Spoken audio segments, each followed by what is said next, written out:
Hello दोस्तों, आज की इस वीडियो में आपका बहुत बहुत स्वागत है। दोस्तों, आज मैं बात करता हूं संघवाद की।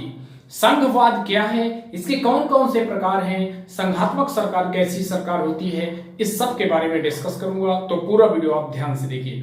दोस्तों, संघवाद एक ऐसा पॉलिटिकल सिस्टम होता है जिसमें दो सरकारें काम करती हैं। एक सरकार केंद्र की सरकार होती है और एक यूनिट्स यानी इकाई या राज्यों की सरकार होती है।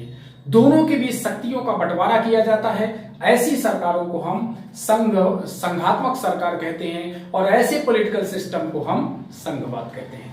बात करते हैं कि संघवाद कितने तरह का होता है, और इसके पहले अगर बात करें तो संघात्मक शासन व्यवस्था का अपोजिट होता है एकात्मक शासन प्रणाली, जिसमें केवल एक सरकार होती है, राज्यों की कोई सरकार नहीं होती है। जैसे आप चाइना को ले लो, नॉर्थ कोरिया को ले लो, जर्मनी को ले लो, तो ये कुछ ऐसी सरकारें हैं जहां पर एकात्मक सरकार के लक्षण एकात्मक सरकार दिखाई देती है। संघात्मक सरकार की अगर बात करें तो संघात्मक सरकार में शक्तियों का डिवाइडेशन कर दिया जाता है, बंटवारा कर दिया जाता है। एक केंद्र की सरकार होती है और राज्यों की सरकार अलग होती है। इसका बेस्ट एग्जांपल आप देखेंगे यूएसए, अमेरिका इसका बेस्ट एग्जांपल है, जिसमें राज्यों की अलग सरकारें होती हैं, उनका अधिकार क्षेत्र होता है, और केंद्र की अलग सरकार होती है, उसका भी अधिकार क्षेत्र होता है। चलिए तो स्टूडेंट बात करते हैं संघात्मक सरकार के एग्जांपल भारत, यूएसए, कनाडा और जर्मनी है। एकात्मक सरकार में फ्रांस, चीन और जापान कुछ एकात्मक सरकार के एग्जांपल मैंने आपको बताया। जो संघात्मक सरकार होती है वो दो प्रकार के संघवाद के दो प्रकार देखने को मिलते हैं। एक ऐसा प्रकार साथ आकर संघ बनाना, जब हम कई लोग मिल करके और एक संघ बनाते हैं तो हम ज्यादा पावरफुल रहते हैं। उसमें क्या होता है कि कोई भी व्यक्ति या कोई भी राज्य ज्यादा पावरफुल नहीं रहता, और जो संघ बनाते हैं वो भी ज्यादा पावरफुल नहीं रहता। इसके एग्जांपल आप देखेंगे यूएसए, ऑस्ट्रेलिया। यूएसए में जितने भी 50 स्टेट हैं, उनमें से प्रत्येक 50 स्टेट को संघ से यानी केंद्र से अलग होने की शक्ति है, क्योंकि वो पावरफुल है। क्योंकि वो क्या किए हैं, संघ साथ आकर संघ बनाए। 50 जो राज्य हैं, वहां 50 स्टेट हैं, वो मिल करके एक संघ बनाए हैं। लेकिन अगर कोई व्यक्ति किसी को मिला करके संघ बनाता है तो वह व्यक्ति क्या हो जाता है, ज्यादा पावरफुल हो जाता है। तो ये दूसरा जो प्रकार है साथ लेकर संघ बनाना, जैसे हम 10 लोगों को साथ लेकर जब संघ बनाते हैं तो हमारे पावर्स ज्यादा हो जाते हैं, हमारी शक्तियां ज्यादा हो जाती हैं। इसमें केंद्र शक्तिशाली हो जाता है। भारत और जापान, भारत की बात करें तो भारत आप देखेंगे, भारत में कोई भी जितने 28 स्टेट्स हैं और 9 यूनियन टेरिटरी है, यानी 28 राज्य और 8 केंद्र शासित प्रदेशों में आप देखेंगे कि कोई भी भारत संघ से अलग नहीं हो सकता और उनकी शक्तियों को लिमिटेड किया गया है। ये तो बात हो गई संघवाद के प्रकार की। अब भारतीय संघवाद की बात कर लेते हैं। भारतीय संघवाद में केंद्र सरकार हो गई और राज्यों की अलग सरकार हो गई।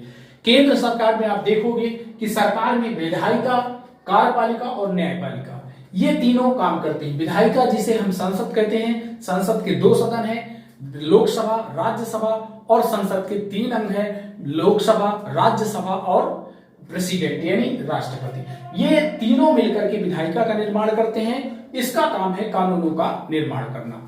और इसके बाद कार्यपालिका में प्रधानमंत्री और उसके मंत्री तथा सचिव कार्यपालिका के रूप में कार्य करते हैं। बने हुए कानूनों को लागू करने का कार्य कार्यपालिका का होता है। और न्यायपालिका का काम होता है कानूनों का उल्लंघन करने वाले व्यक्ति को दंड देना, व्यक्ति को दंडित करना। ये काम होता है न्यायपालिका, जिसे हम कहते हैं सुप्रीम कोर्ट, हाई कोर्ट और डिस्ट्रिक्ट कोर्ट। ये तो हो गई। ये चीज आप देखेंगे कि केंद्र में भी यही चीज मिलती है और राज्यों में भी यही चीज देखने को मिलती है। बात कर लेते हैं शक्तियों का बंटवारा कैसे होता है अपने देश में। अपने देश के संघवाद में कैसे शक्तियों का बंटवारा है, तो सूचियां, लिस्ट, सूचियों को डेफिनेट किया गया। संघ सूची में कुछ महत्वपूर्ण विषय रखे गए जो नेशनल लेवल के विषय हैं, नेशनल इंपॉर्टेंस रखते हैं। ऐसे विषयों को संघ सूची में रखा गया। रक्षा, बैंकिंग, मुद्रा, संचार, कुछ महत्वपूर्ण विषय इसमें रखे गए और इस पर कानून बनाने का कार्य केंद्र सरकार को दिया गया। केंद्र सरकार ही इसमें कानून बना सकती है। कुछ कम महत्वपूर्ण विषयों को रखा गया राज्य सूची में। पुलिस, सिंचाई और व्यापार, इस पर कानून बनाने का अधिकार राज्यों को दिया गया और राज्य सरकार इस पे कानून बनाएगी। राज्यों में आप देखेंगे कि विधायिका राज्यों में भी, जिसे विधानमंडल कहते हैं, कार्यपालिका जिसे मंत्रिपरिषद ही कहते हैं, मुख्यमंत्री और उसके मंत्री होते हैं, और न्यायपालिका में हाई कोर्ट होता है। तो इस तरह से राज्यों में सरकार बनाने का, राज्यों की सरकार बनाएगी राज्य सूची के विषयों पर, और समवर्ती सूची पर ये दोनों सरकार बनाएंगी, यानी केंद्र और राज्य दोनों सरकार इस पे कानून बनाती है। पर दोनों में अगर टकराव उत्पन्न होता है तो केंद्र का बनाया हुआ कानून मान्य होता है। तो ये भी आपको याद रखना है। अब देखिए 352, 356 और 360 और एक अनुच्छेद आता 249। ये अनुच्छेद ऐसे हैं जिनके तहत केंद्र को राज्य सूची के विषय पर भी कानून बनाने का अधिकार प्राप्त हो जाता है, यानी राज्य सूची पर भी कानून बना सकती है कौन? संसद।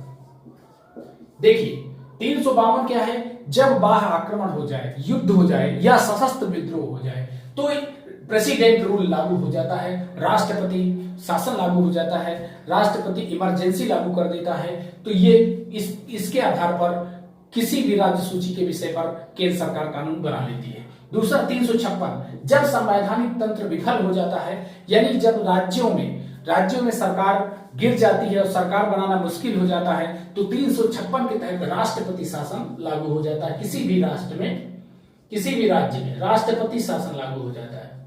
और 360 है वित्तीय आपात। जब इंडिया की क्रेडिट को, भारतीय साख को जब खतरा हो जाता है तो वित्तीय आपात, फाइनेंशियल जो इमरजेंसी है, उसका प्रयोग किया जाता है और इसके तहत केंद्र सरकार राज्य सूची के विषयों पर कानून बना सकती है। 249 के अनुच्छेद 249 के तहत जब राज्यसभा ये कह देती है कि राज्य सूची के किसी भी विषय पर केंद्र सरकार कानून बनाए, यानी संसद कानून बनाए, तो राज्यसभा के कहने पर अनुच्छेद 249 के तहत राज्य सूची के विषय पर कानून बनाया जा सकता है। तो ये कुछ संघवाद की, कुछ भारतीय संघवाद की विशेषताएं मैंने बताया। वीडियो पसंद आया तो चैनल को सब्सक्राइब करिए और वीडियो को लाइक करिए। मिलते हैं अगली क्लास में, तब तक के लिए नमस्कार।